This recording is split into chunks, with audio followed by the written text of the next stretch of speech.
That morning, the absence of Warden Leonard Briggs was noticed at the penitentiary. It was unusual. For over a decade, he had never failed to report for duty. His signature was urgently required on a stack of parole petitions and disciplinary files. Calls were placed to his office and to his personal number. The phone rang each time, but no answer came. A correctional officer, Michael Turner, was assigned to deliver the papers directly to his home. The house looked quiet. Curtains hung half-drawn. The porch light still burned, though daylight had already settled. Turner knocked firmly several times. Silence. From inside, he caught the faint hum of a phone vibrating on a surface. The door was unlocked. He stepped across the threshold. The air was thick, metallic. In the living room, he froze. Leonard Briggs lay stretched across the carpet. His shirt was torn, his chest soaked in blood. Several stab wounds were visible. A chair had been knocked over, a small table splintered, a lamp lay shattered against the wall. The room bore the marks of violence, but no sound remained. Turner dropped the files, staggered backward, and rushed outside to call for help. Police units arrived quickly, secured the perimeter, and confirmed the death. By midday, the news had spread across the city. Headlines repeated the same words: "Warden found dead in home, multiple stab wounds." The community responded with disbelief. To many, Briggs was the embodiment of discipline and authority, the man who enforced order inside the prison and throughout the town. Now he was reduced to a bloodied body on his own living room floor. Speculation grew immediately. Some whispered of revenge, others muttered of jealousy or a hidden affair. Questions multiplied, but no answers were ready. Who had entered his home? Why had they struck with such force? And what secrets could explain the sudden downfall of a man who carried so much power? On record, Warden Leonard Briggs's career appeared to be a story of achievement. Born and raised in the very county he later governed, he entered law enforcement in his early 20s. Advancement came quickly, driven by discipline, decisiveness, and a reputation for never bending rules. By his mid-40s, he had secured the post of warden and assumed direct authority over the county penitentiary. To the public, Briggs projected authority. The uniform became his symbol, and he often spoke about duty, law, and order. At community gatherings, he addressed citizens with confidence, promising stability and protection. For those outside the prison walls, his name represented strength and control. Inside the department, opinion was divided.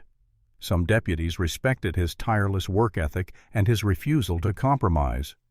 Others saw him as severe, impossible to satisfy, quick to humiliate subordinates for errors. His style of command was absolute. Dissent was rarely tolerated. Within the prison, the picture grew darker. Briggs treated inmates not as human beings, but as property under his dominion. Records later revealed a consistent pattern: selective punishments, abrupt transfers to isolation cells, denial of privileges. These actions were justified as discipline but often seemed arbitrary, aimed at those who resisted him personally. Female inmates were especially at risk. Several testimonies collected after his death described how Briggs exploited his authority to intimidate, coerce, and abuse. Those who submitted found protection from harsher conditions. Those who resisted faced solitary confinement, fabricated charges, or deliberate humiliation before others. Official complaints were virtually absent. Most inmates feared retaliation. Staff who suspected wrongdoing remained silent, unwilling to jeopardize their positions under a superior known for influence. Behind the image of an honorable warden existed another reality: a man who fed on control, blurring the boundary between leadership and abuse. When he was discovered dead, the public saw only the sudden downfall of a respected figure. But for those who had lived under his rule inside the penitentiary, the news carried another meaning. It was the end of a tyrant. Inside the county penitentiary, order was maintained through intimidation. Briggs created a culture where silence was survival and fear was constant. The facility housed more than 800 inmates, yet daily routines unfolded with unease. Every step, every movement was monitored, and punishment was never far away. Later reports reconstructed the environment. Solitary confinement was applied far beyond accepted standards. Prisoners could be sent into isolation for minor offenses, speaking without permission, failing to follow directions quickly enough, or simply catching Briggs's eye. Cells intended for short-term discipline were often occupied for weeks. Inmates left these units weakened, disoriented, and reluctant to file complaints. Privileges functioned as weapons. Yard access, family visitation, participation in work assignments, all were controlled and withdrawn at Briggs's discretion. No clear system existed except one certainty: obedience brought reward. Defiance invited punishment. This unpredictability heightened the tension. Prisoners lived with the constant awareness that at any moment their limited freedoms could vanish. Correctional officers endured similar pressure. Staff evaluations rested directly in Briggs's hands. Officers who carried out his directives received advancement and protection. Those who raised objections faced reassignment to undesirable shifts, negative notes in their files, or removal from the facility altogether. The message was unambiguous: loyalty to Briggs outweighed procedure. Accounts later described the atmosphere as heavy, hushed, oppressive. Inmates avoided eye contact, spoke in whispers, and warned newcomers at once, "Do not draw attention." Even routine matters, meal lines, head counts, medical visits took place under suspicion.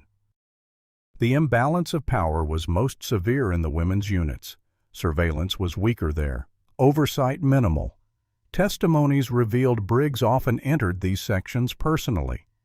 His presence spread fear beyond normal authority. Women understood that being noticed could mean abrupt transfer, fabricated infractions, or worse. Small details conveyed the climate. Lights left burning in certain corridors all night, doors unlocked at irregular hours, officers escorting specific prisoners without explanation. Staff noticed, but none filed reports. Nothing reached official records. For those confined, the prison was not merely incarceration. It was submission to the will of one man. Briggs's authority reached beyond regulation. It was personal, erratic, and absolute. Years later, when his body was found in his own home, former prisoners described the news with one word: inevitable. The homicide scene was processed under standard procedure. Forensic technicians documented the living room thoroughly: one body, multiple stab wounds, and signs of struggle across the furniture. Photographs recorded blood patterns on the carpet, the walls, and overturned objects. The weapon was recovered: a kitchen knife with an 8-inch blade, stained with blood. Initial assessment confirmed it belonged to the victim's household.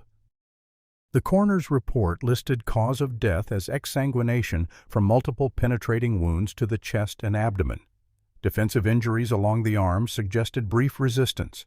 Estimated time of death between 12 a.m. and 3 a.m.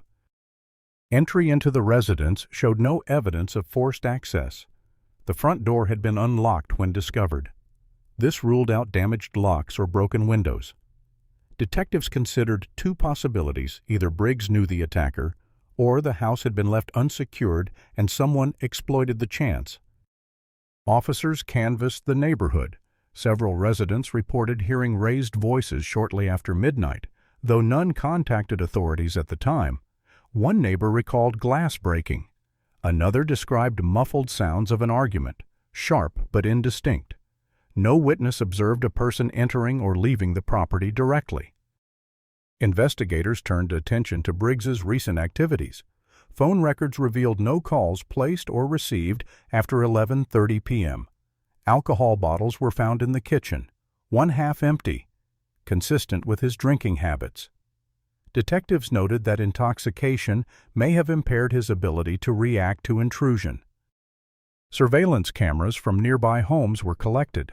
One feed showed a figure approaching Briggs's residence at approximately 12:45 a.m. The image was indistinct female build, dressed in dark clothing, head covered. No vehicle was identified. The figure was never seen leaving, though camera coverage was limited.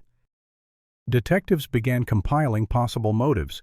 Robbery was considered but set aside. Nothing appeared stolen. Professional retaliation from law enforcement circles was plausible but lacked support. Personal motives, revenge, jealousy, or unresolved conflict were elevated in likelihood. The investigation soon shifted toward the penitentiary. Briggs's role as warden had created numerous adversaries. Records identified former inmates with documented disputes against him. Detectives cross-referenced release schedules. One individual stood out, a female prisoner freed less than 48 hours before the killing. Her file showed repeated disciplinary actions, frequent transfers to isolation, and direct confrontations with Briggs himself. Surveillance footage from a bus station confirmed her presence in the city the day before the homicide. Additional footage from a convenience store near Briggs's neighborhood placed her within walking distance just hours before the estimated time of death. The evidence remained circumstantial, yet aligned. Investigators now had a direction: a recently released inmate with a record of conflict against the victim. By the end of the first week, the case had shifted from questions of how Briggs died to who held the strongest motive. And the trail pointed toward a woman who had only just left his prison alive. Detectives obtained a warrant based on surveillance footage, release records, and the suspect's documented history of conflict with Briggs. The individual was identified as a 31-year-old woman, released from the county penitentiary 2 days prior to the homicide. Investigators traced her movements after release. Bus station footage placed her within the city. Credit card activity showed minor purchases: food, cigarettes, a prepaid phone card. Witnesses at a convenience store near Briggs's residence confirmed seeing a woman matching her description on the night of the killing. At 6:40 a.m. on the 7th day of the investigation, officers located her in a rented room at a low-cost motel on the outskirts. She was alone. No effort had been made to leave the county. A kitchen knife set provided by the motel was intact, but in her bag, investigators recovered dark clothing and gloves, items consistent with the figure captured on surveillance. The arrest occurred without resistance. According to reports, she opened the door calmly, remained silent, and followed commands. Officers described her demeanor as detached, expression flat, no visible panic or surprise. At the station, she was booked, photographed, and fingerprinted. Interrogation began within hours. Detectives presented the evidence: the surveillance images, her proximity to the residence, the release timeline. She listened quietly, offered little response, and finally said, "I knew you would come." When asked directly whether she had killed Warden Briggs, she did not deny it. Instead, she requested to speak only under formal recorded statement. During that session, she began recounting her years inside the prison, her confrontations with Briggs, and the circumstances that led her to his house on the night of his death. The homicide case had shifted from uncertainty to admission. The suspect was in custody. The question was no longer who killed the warden, but why. The recorded confession opened with silence. She sat in the interview chair, hands folded, eyes fixed forward.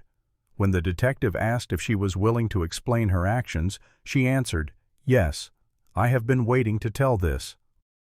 She admitted entering Briggs's home, admitted the stabbing, and stated plainly, "I killed him. I killed him because no one else ever would." Her account expanded into a detailed history of her years inside the penitentiary. She described them not as punishment for her crime, but as subjugation under Briggs's control. "From the first month he noticed me," she said. "He told me I was different, that I could make things easier for myself if I did what he wanted. When I refused, the punishments began." According to her, these punishments included weeks in solitary confinement without explanation, food portions cut in half, and fabricated disciplinary charges that kept her constantly under review. Each refusal brought harsher consequences. She described nights when guards escorted her from her cell to an office controlled by Briggs. He locked the door himself. She recalled, "He tied my wrists to the chair. He told me I belonged to him, and that no one would believe me if I spoke." The assaults were violent. She explained being forced to comply under threat of further punishment. She recounted physical injuries, bruises, torn skin that never reached medical records because she was denied treatment. "I learned to stay silent, to heal in the dark." Worse than the physical harm, she said, were the threats. Briggs discovered she had a daughter, 5 years old at the time. He said accidents happen to little girls. He said if I didn't obey, he could make her disappear. I believed him. The fear of losing her child kept her compliant at times, but resistance never ended.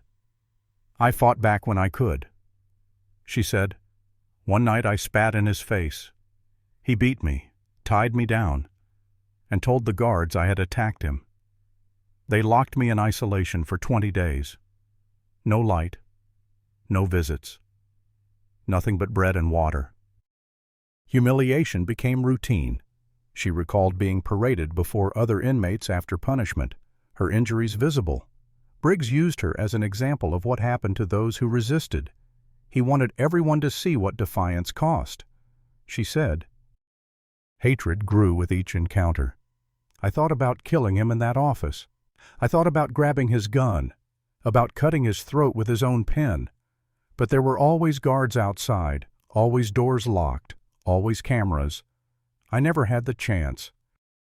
She admitted that during her final year of incarceration, she began to plan. "I told myself if I survive to walk out, I will finish it. I will not let him keep breathing while I carry his shadow." Release did not erase her resolve. Freedom sharpened it. She described leaving the gates with a single thought: "Now I can go to him." On the night of the homicide, she followed him home. She waited outside until he returned drunk. She entered through the unlocked door. She stood over him as he stumbled into the living room. I saw his face, and I remembered everything. Every bruise, every word, every night I wanted to die. She stabbed him repeatedly. She did not count the wounds. I wanted him to feel even 1 minute of what he gave me for years. When asked if she regretted it, she said, "I regret that it took so long. I regret that no one stopped him before me. But I do not regret that he is gone. He was a disease in that prison. I did what no one else dared to do." The confession ended without tears, without apology. Investigators noted her calm demeanor, her refusal to frame herself as insane or out of control. She presented the act as inevitable, a conclusion written long before the night it occurred. The record left little ambiguity. Motive was clear. Method was admitted. The only question that remained was how the courts would interpret her words as the testimony of a victim finally breaking silence, or as justification for calculated murder. The reconstruction of the homicide combined forensic analysis with the suspect's own confession. On the evening before his death, Briggs was seen leaving a local bar. Witnesses reported him drinking whiskey alone at the counter, departing shortly before midnight. He appeared unsteady, but was able to walk without help. Surveillance footage placed the suspect near Briggs's residence at approximately 12:45 a.m.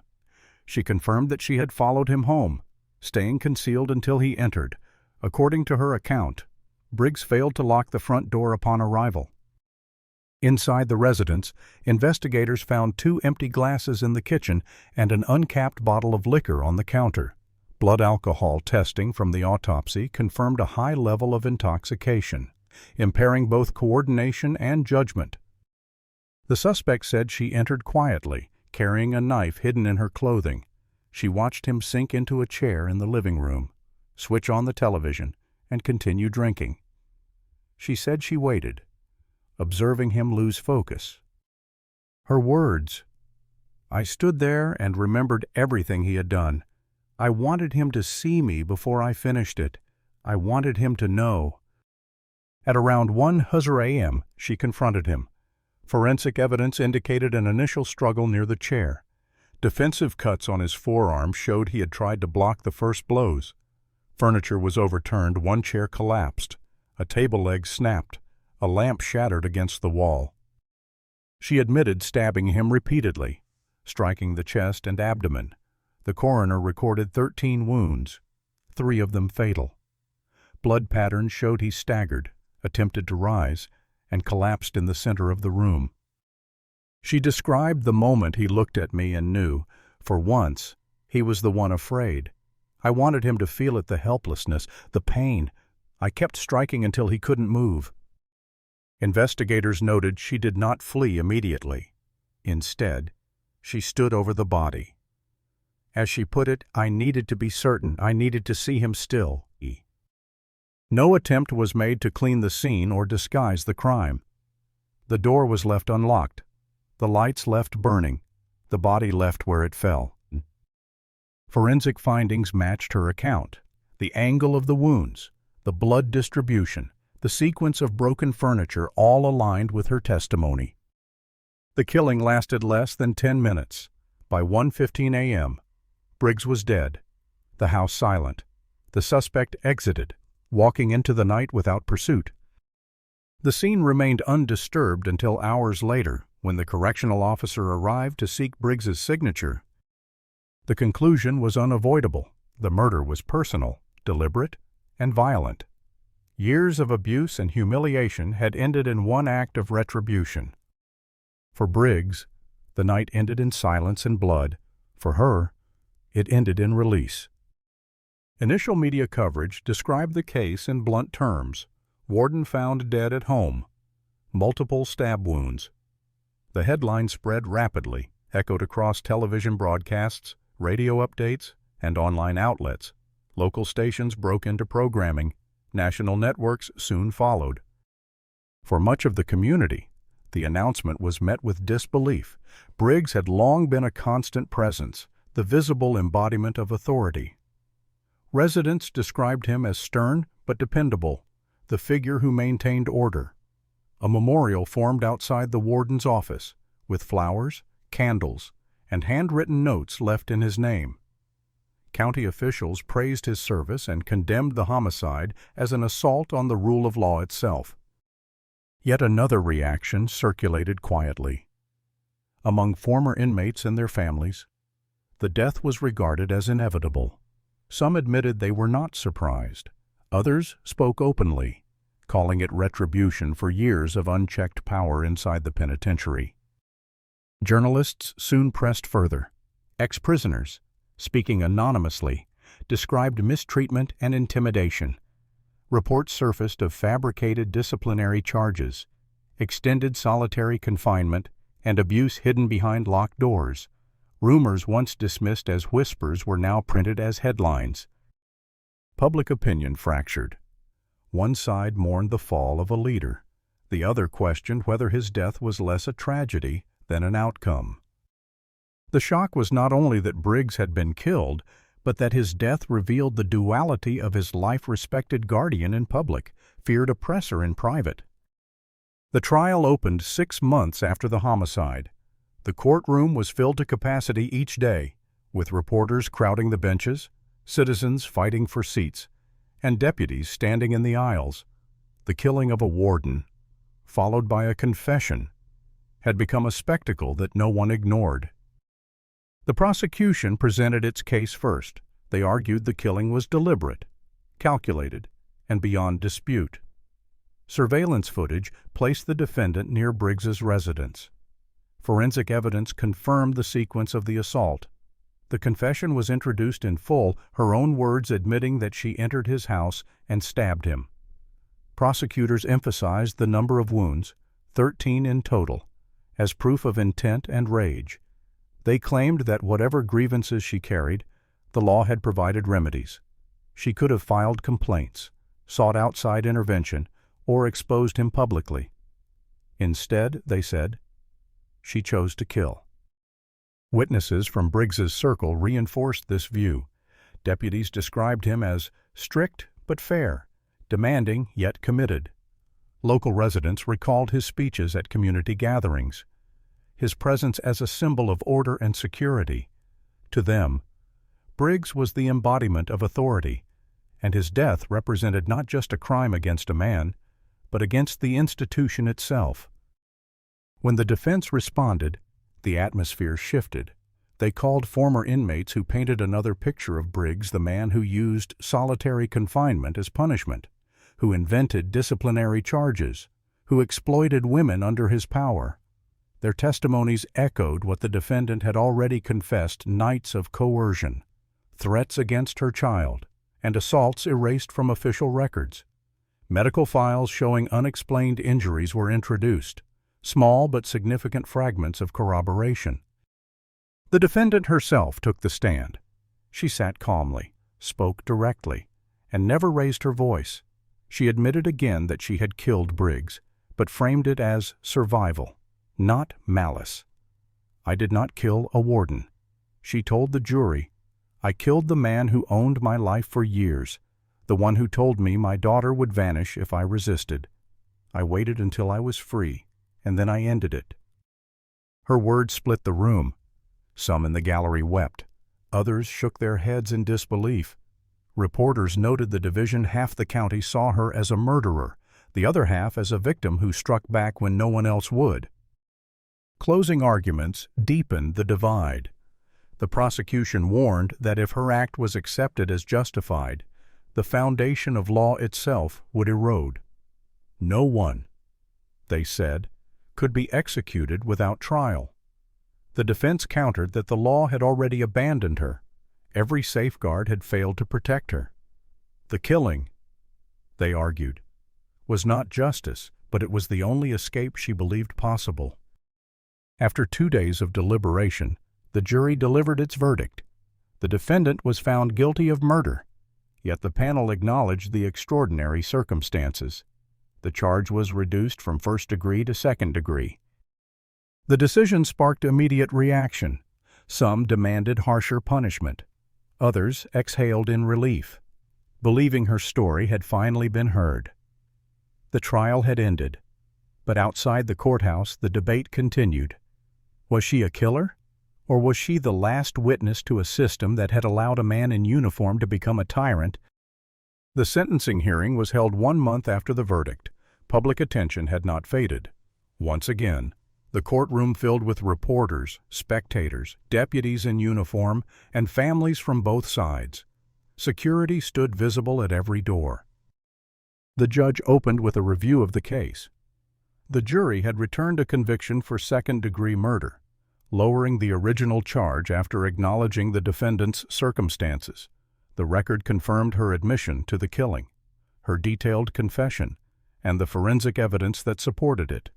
It also recognized testimony describing years of coercion, threats, and abuse inside the penitentiary. The judge's words were direct: the law could not condone vigilante acts, but it could recognize institutional failures that had left her unprotected. Briggs's misconduct had never been formally proven in his lifetime. Yet the testimony and corroborating evidence presented during trial carried weight. The system, the judge noted, had allowed conditions in which such violence became almost inevitable. The prosecution pressed for the maximum penalty under the reduced charge, citing the brutality of the stabbing and the need to preserve the authority of law. The defense countered with a plea for leniency, portraying the defendant as a victim shaped by years of subjugation, humiliation, and fear for her daughter's safety. When sentence was pronounced, the room went silent. She was ordered to serve 20 years in state prison, with eligibility for parole after 12. The judge concluded with a statement: "This court cannot excuse the taking of a life, but it cannot ignore the circumstances that brought us here." Reactions split instantly. Supporters of Briggs's memory condemned the ruling as too light, calling it an insult to his decades of service. Advocates for reform argued the punishment was still excessive, that she had already endured a prison term where she herself was the victim. To them, the system punished her twice, once for surviving Briggs, and again for ending him. The defendant showed no outward emotion. Observers noted her composure, the same calm she had displayed since arrest. She gave no statement as deputies led her away. Outside the courthouse, debate escalated. Groups stood with opposing signs, some demanding justice for Briggs, others declaring that justice had failed her first. Images spread nationwide. Editorials clashed over the meaning of the case, proof that no one stands above the law, or evidence that the law collapses when it shields those in power instead of the vulnerable. Within weeks, state officials announced internal reviews of the penitentiary Briggs once ruled. Questions were raised about oversight, about why complaints had never surfaced formally, about how such allegations remained buried until after his death. Committees debated reforms, independent reporting channels, stricter safeguards for inmates, limits on unilateral authority inside correctional institutions. For former prisoners, the sentencing closed one chapter, but not the wounds. Many said the verdict confirmed what they had always known, but could never prove that Briggs's control was absolute, and silence had been enforced. For the public, the legacy remained unsettled. One version told of a decorated warden murdered in his own home, his reputation challenged by unverified accounts from criminals. Another told of a woman driven to desperation, striking down a predator who had hidden behind a badge. The record reflected both truths: a homicide established by fact, a history of abuse exposed only through blood. In the years that followed, the case was cited in debates over correctional oversight and the limits of authority. Law journals analyzed it as a study of systemic failure leading to individual violence. Advocacy groups pointed to it as evidence that silence within prisons is not the absence of abuse, but the product of fear. The defendant remained in custody, serving her sentence. She refused interviews, issued no statements. Her silence became part of the record, the absence of commentary from the one person at its center. Briggs's legacy collapsed into contradiction. Official portraits still hung in county offices, but beside them lingered the memory of testimony that painted him as something far darker. To some, he remained a lawman. To others, a tyrant whose downfall was inevitable.